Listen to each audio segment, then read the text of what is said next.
motif de l'emprisonnement de ces militaires serait leur refus de rester engagés sur le champ de bataille contre les M23 en RDC.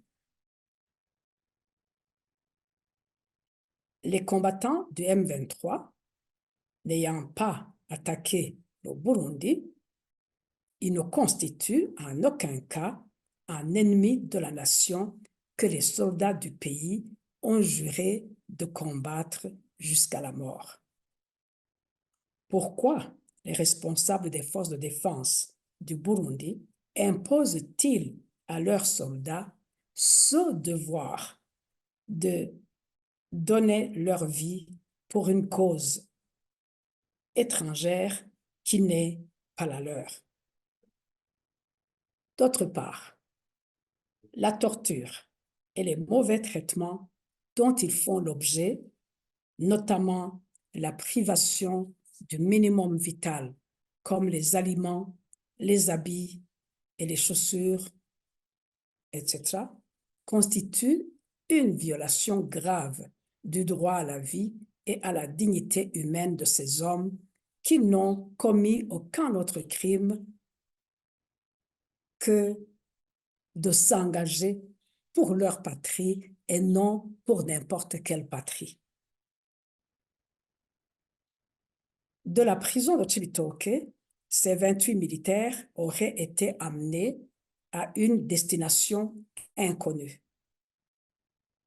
Presque nus, sous intimidation et menace de mort, le visage couvert, sans aucune information sur la destination et l'objectif du voyage.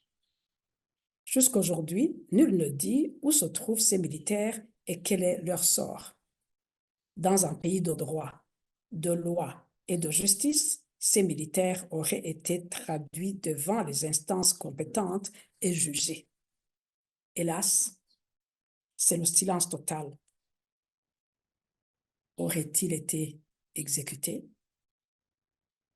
Qui informera leur famille et quelle sera la suite à donner à ce processus illégal et inhumain?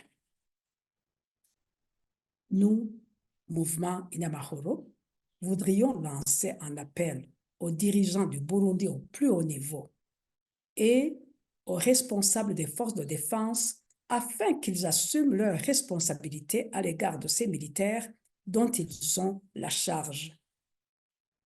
Qu'ils sortent de leur silence et informent qui de droit et la nation dans son ensemble sur le sort de ces militaires.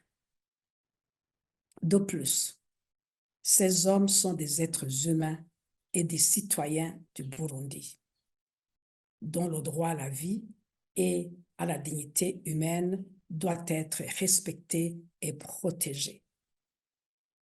La Commission nationale indépendante des droits de l'homme, la CNIDH, ainsi que les autres organisations des droits humains devraient aussi élever la voix haut et fort et faire le plaidoyer en faveur d'un meilleur traitement et la protection de ces 28 militaires.